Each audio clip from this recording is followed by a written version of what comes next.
ya. Kenapa ketika kita profit, kita cepat sekali kita mengambilnya atau buru-buru kita cepat mengambil.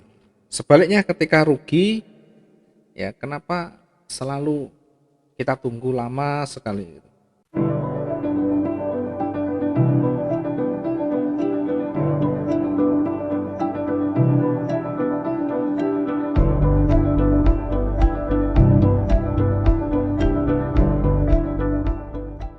Oke, selamat malam teman-teman semuanya, dimanapun saat ini Anda berada. Assalamualaikum warahmatullahi wabarakatuh. Sehat selalu, semoga semuanya diberikan kekuatan, semuanya bisa membaca peluang dengan baik, bisa menjaga konsistensi profitnya dengan baik, dan tentu bisa bermanfaat untuk orang-orang tercinta kita, termasuk orang-orang yang membutuhkan ilmu kita.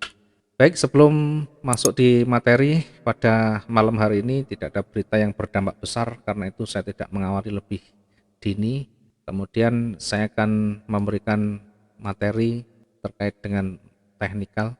Sebelum masuk di sana, mungkin ada teman-teman yang mau mereview, mau menanyakan kendala yang selama ini dihadapi atau kesulitan-kesulitan yang selama ini dihadapi terkait dengan bagaimana mengimplementasikan teknik dan teori yang kita sampaikan. Silakan nanti ditanyakan, bisa di chat, bisa diaktifkan audionya sebagai bahan untuk nanti saya berdiskusi dan menyampaikan ke teman-teman semuanya. Mudah-mudahan nanti bisa sesuai dengan jadwal.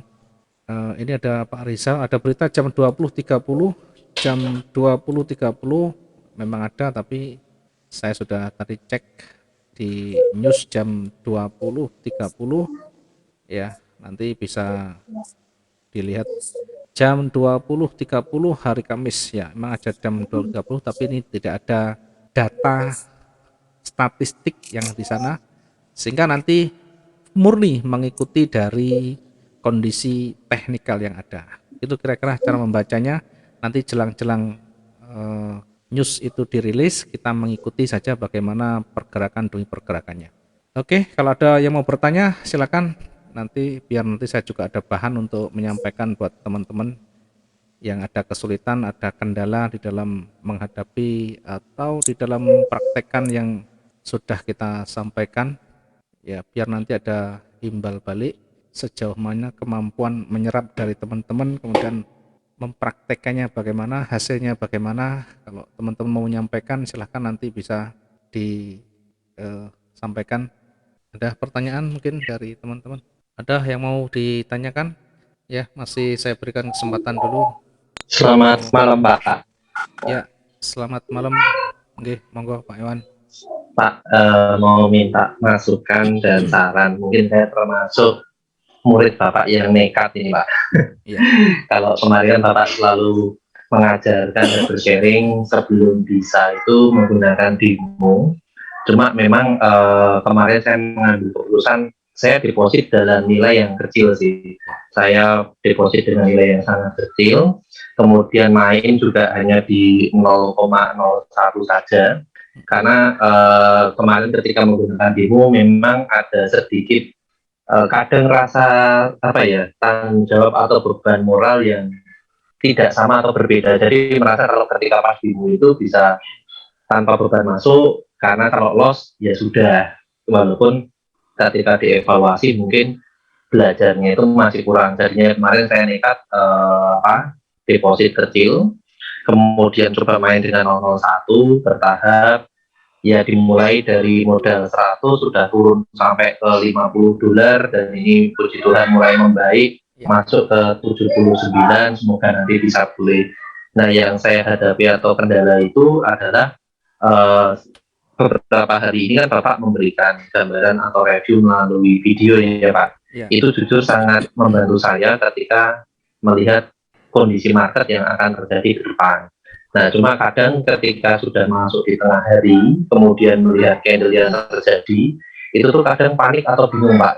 Misalkan kayak kemarin itu beberapa kali terjebak, selalu terjebaknya itu adalah ketika market sideways. Jadi saya berpikir dengan arah ini mungkin potensinya masih up, kemudian ternyata ketika posisi bottom sudah dibeli, ternyata balik dari buy turun, Saya pikir balik-balik ternyata butuh sampai kadang nggak kuat, akhirnya saya cut loss, kemudian ternyata sampai malam hari market benar-benar balik ke atas. Nah, untuk bagaimana kisi-kisinya Pak, supaya ketika kita benar-benar mau masuk ke market itu bisa mantap. Misalkan terjadi memang market tidak berjalan sesuai dengan prediksi kita, memang kan Bapak mengajarkan untuk bagaimana recovery-nya. Memang saya belum mampu Pak, misalkan dari buy, kemudian market turun, saya berubah sell itu kadang masih takut untuk entry, untuk mengimbangi yang buy-nya dilepas, kemudian masuk ke sell. Kadang saya masih tahan dulu, hanya pakai 1 sampai 10 baru saya open. Nah, yang kesulitan terberat saya adalah ketika melihat counter posisi kayak sekarang ini tuh, kalau dilihat, kalau ngomong ke tren ini kan kelihatan ke atas. Nah, kadang prediksi saya itu, wah ini harusnya naik. Padahal ternyata yang terjadi turun. Nah, yang saya tanyakan, bagaimana kita bisa memantapkan bahwa yang prediksi kita itu memang benar, kita tidak bisa kontrol market ya Pak, tapi setidaknya itu kita bisa yakin, karena kadang saya sudah yakin, oh market ke atas, tapi ketika ditarik ke bawah, akhirnya kadang saya lepas, tapi kurang lebih setelah 1 jam berikutnya ternyata naik menghubung tinggi, atau kadang sudah naik tinggi, kemudian sudah ada tanda reversal, saya stop, karena saya takut turun, saya lepas, ternyata nggak nyampe 5 menit, dia ternyata lanjut naik tinggi Pak, kurang lebih itu pertanyaannya. Ya. Oke, baik, saya sudah menangkap yang ditanyakan. Nanti saya coba untuk membahasnya. Terima kasih Pak Eko. Baik Pak, ya Pak. Ya, oke. Ada pertanyaan lagi yang lain? Mungkin sekaligus nanti saya menjawab, biar nanti terkumpul jadi satu, biar saya nanti gampang untuk menjawabnya. Monggo silakan kalau yang lain mau bertanya. Saya Pak, Oke, Pak Eko, monggo Pak Eko. saya mau bertanya Pak, kalau Iya, Pak. profit ke semua. Oke. Sebelumnya izinkan saya untuk berpantun. Oke. Berguru ke padang datar mendapat pulsa berjalan kaki. Berguru belajar ke Palang ajar dapat MC profit tak jadi Pak. Oke. Jadi mau sampai kapan saya harus belajar berdemo Oke. supaya saya bisa benar-benar yakin betul bahwa saya memang betul-betul sudah menguasai pola candle ini. Ya. Mulai dari awalnya Pak. Kita akan melihat dari H1. Terus kita lihat level apa namanya tuh kenaikan di D1 gitu Pak.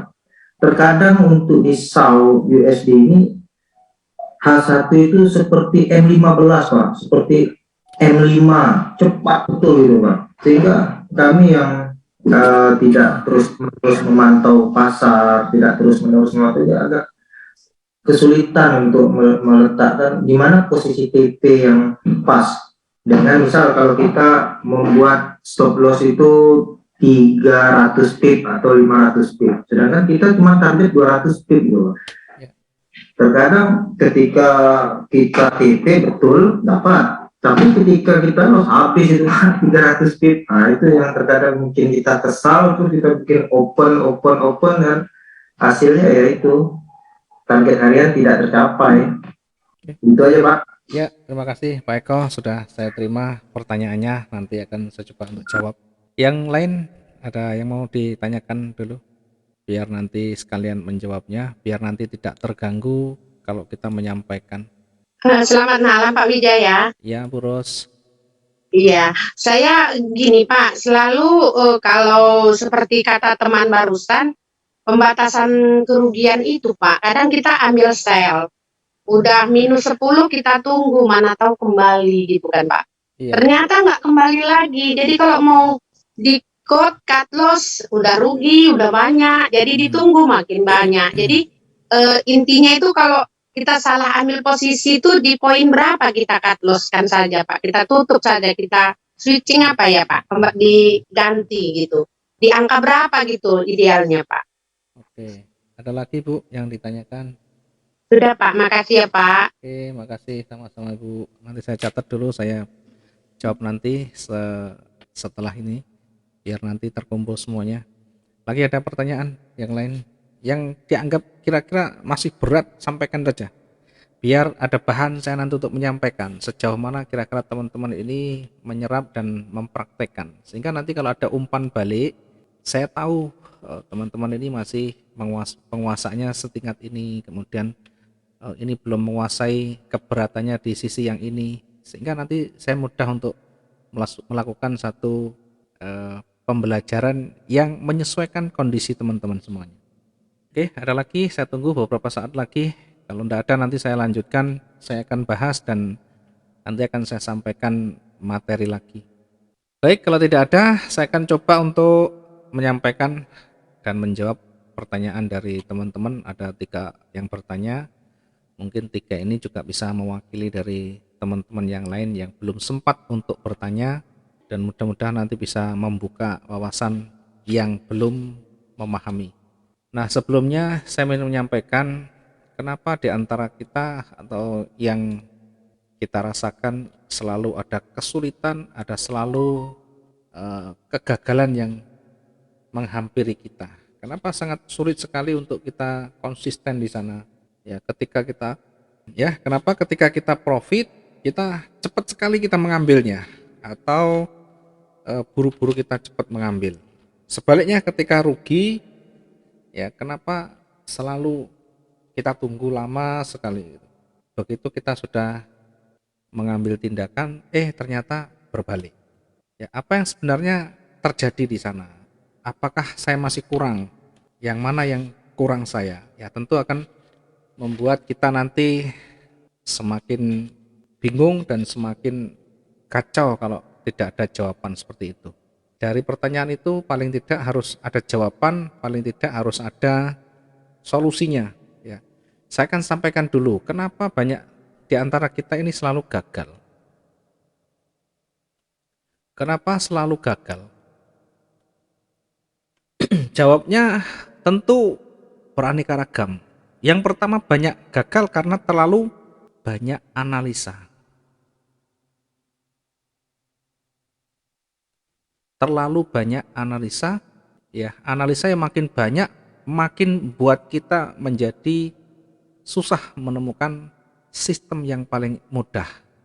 Karena itu sistem yang cara yang paling sederhana, cara yang paling simple, itulah nanti yang bisa kita membuat kita menjadi lebih nyaman. Buatlah yang banyak analisa itu membuat menjadi sesimpel mungkin, sesederhana mungkin. Ya, ketika terlalu banyak analisa, maka kita mengambil keputusan akan semakin bingung. Ini yang pertama, banyaknya analisa, terlalu banyak analisa, terlalu banyak time frame yang digunakan. Ya, berlagak seperti halnya profesional, time frame-nya dibuka sana sini ya, di M1, M5, H1, M30, D1, seolah-olah profesional, tetapi membuat kita menjadi bingung mengambil keputusan yang mana. Maka dari keseluruhan yang kita banyak analisa itu, buatlah sesederhana mungkin. Hanya kita yang tahu nanti, kita yang memilih banyak cara itu, buat satu analisa itu menjadi mudah, menjadi gampang bagi kita. Jangan buat orang lain, tapi bagi kita, yang kita yang merasakan. Teknik mungkin kita bisa belajar banyak dari banyak orang, dari banyak ilmu, tetapi buatlah semuanya menjadi lebih sederhana. Ya, saya juga tidak alergi dengan yang namanya indikator, tetapi ketika kita lebih mampu membaca secara sederhana, lebih bisa menyederhanakan cara kita menganalisa, tentu akan membuat kita menjadi lebih ringan. Beban pikiran kita akan jadi lebih ringan. Ya, meskipun ini membutuhkan latihan yang panjang, ya setidaknya gambarnya seperti itu. Jangan terlalu banyak analisa. Yang kedua, jangan terlalu lama dulu, ya. Ini perhatikan, jangan terlalu lama di depan cat.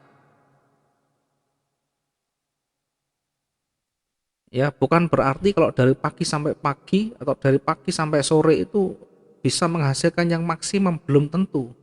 Ketika kita terlalu lama di depan cat, maka mata kita bisa menjadi lelah, atau kemampuan mata kita tentu terbatas itu menjadi lelah. Kemudian kondisi tubuh kita juga semakin lelah di sana. Jangan dikira duduk di depan layar itu tidak capek, capeknya luar biasa. Bahkan itu mempengaruhi daya pikir kita. Semakin kita capek, semakin kita lama di depan cat, semakin capek kondisi kita. Semakin capek itu membuat logika kita nanti dalam mengambil satu keputusan bisa terburu-buru. Itu yang harus diperhatikan. Yang berikutnya, karena banyaknya terlalu lama di depan layar, mungkin juga terlalu banyak analisa, kemudian ya daya pikir kita menjadi berkurang. Artinya karena kecapean itu ya tentu mengurangi daya pikir kita, mengurangi logika kita. Ya, sehingga hampir menjadi setengah frustasi, setengah putus asa. Maka ketika entry kita pertama salah, kita balas dengan entry berikutnya. Ketika entry berikutnya salah, kita balas lagi dengan entry selanjutnya. Dan seterusnya. Sehingga yang ada adalah rasa marah, yang ada adalah rasa dendam, yang ada ingin segera menyelesaikan. Padahal di situ menjadi beban, di situ menjadi bumerang. Kalau kita tidak bisa mengontrol, nanti bisa menjadi bumerang. Sehingga nanti terjadi over trading. Diingat kalau sudah over trading, ya tidak terkontrol di sana, jadi sangat membahayakan. Apalagi marketnya sudah dilawan, marketnya panjang, trennya sudah berubah, kita masih bersikukuh dengan pendirian kita. Sehingga yang terjadi kita menambah. Kalau bisa diperbesar, kalau bisa perbesar, selalu begitu. Nah, cara-cara berpikir seperti ini, mindset seperti ini harus betul-betul dirubah. Karena kalau kita sudah over trading, susah untuk kita mengendalikan. Berikutnya yang keempat, yang terakhir, apa yang menyebabkan kita selalu gagal di sana adalah terlalu tinggi resiko yang kita ambil.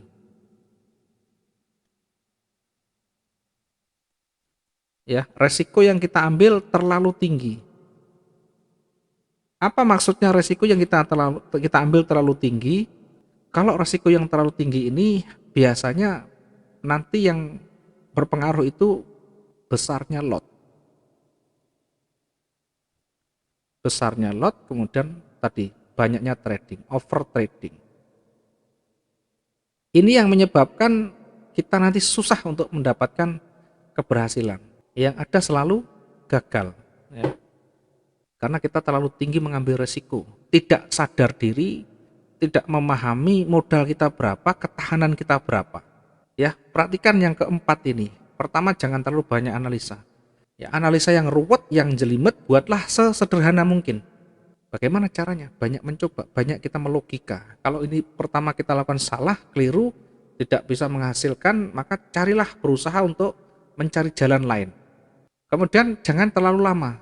Kalau kita di depan cat jangan terlalu lama. Waktu itu menyesuaikan.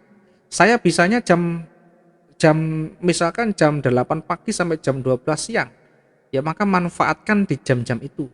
Jangan memaksa ketika kita ada kerjaan di jam-jam itu memaksa kita masuk. Konyol nanti jadinya. Kita tidak bisa fokus di sana. Kemudian misalnya saya bisanya siang jam 12 sampai jam 3 misalnya. Maka manfaatkan jam-jam itu. Fahami karakter jam-jam itu. Ya, jangan memaksa di jam lain yang kita tidak bisa fokus di sana. Kemudian bisanya misalkan malam, ya manfaatkan jam-jam malam itu. Tidak ada yang bisa mengukur masing-masing waktunya. Kapan bisa longgar dan kapan mereka sibuk. Jadi tiap-tiap orang punya kebebasan sendiri, punya waktu yang bebas sendiri. Tidak bisa kita nanti atur misalkan, jam yang ramai itu jam 7 malam, jam 19 sampai 22. Iya kalau mereka yang nganggur. Kalau mereka yang malamnya kerja tidak bisa. Maka belajarlah menjadi diri kita. Diri kita ini nyamannya jam berapa tradingnya, waktunya jam berapa lama saya kira-kira mengalokasikan waktu untuk kita trading. Jangan dari pagi sampai sore, nanti kecapean, mata kita kelelahan, kemudian mengambil keputusan juga nanti bisa terburu-buru di sana. Apakah kalau kita hanya mengambil waktu sebentar itu ada peluang? Ya, namanya juga pasar, ada kalanya ada peluang, ada kalanya tidak. Karena peluang itu datangnya bukan dijami, bukan di schedule jam, tapi setiap saat ada, bahkan pagi, siang, malam ada semua. Nah, strateginya bagaimana? Strateginya ya setiap ada waktu kita cek, kita kontrol, kita lihat marketnya. Kita cek bagaimana perkembangan marketnya. Tidak selalu harus lama. Mungkin 1 jam sekali ada waktu misalnya. Ya kita bisa lihat di chartnya. Yang dilihat apa? Yang dilihat candle terakhir, struktur yang terbentuk sebelumnya. Itu saja. Ya, kemudian kalau kita terlalu lama ya nanti menjadi panas ya. Badan kita menjadi panas. Artinya panas itu ingin segera entry. Meskipun belum saatnya, belum memenuhi syarat. Karena merasa sudah lama menunggu. Apalagi menunggunya berjam-jam, itu akan membuat kita semakin berambisi untuk segera entry. Maka selalu kalau tidak ada peluang kita tutup. Kalau tidak ada peluang kita tutup dulu. Ya, memang kalau kita belum menemukan kliknya, kalau kita belum menemukan sistem trading yang cocok buat kita, harus diuji, harus coba dulu. Kalau sudah cocok, jam berapapun tidak masalah. Mau pagi, mau siang, malam, tidak masalah.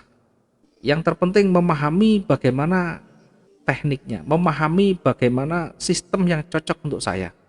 Kemudian hati-hati, jangan over trading, selalu kendalikan.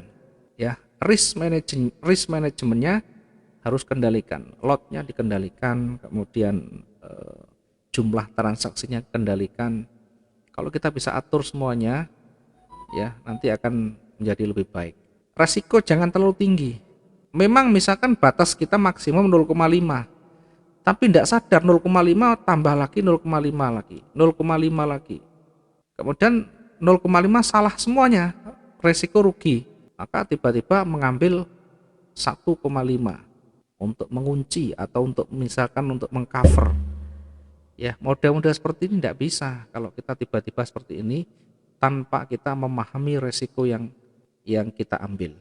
Maka resiko itu harus betul-betul kita kontrol, kita siapi sebelumnya bagaimana simulasinya. Jangan terlalu tinggi resikonya. Ambil resiko terlalu tinggi sangat berbahaya. Oke, ini adalah gambarannya. Kenapa kita selalu gagal? Kenapa banyak trader selalu gagal? Rata-rata yang terjadi seperti ini. Banyak analisa, terlalu banyak, kemudian terlalu lama di depan chart, kemudian overtrade, yang terakhir resiko yang terlalu tinggi. Ya, silakan kembali ke masing-masing. Diingat-ingat kegagalan kita itu karena apa? Disitulah kita nanti memperbaiki. Ya, yang kurang baik dikurangi, kemudian kita tingkatkan menjadi lebih baik lagi.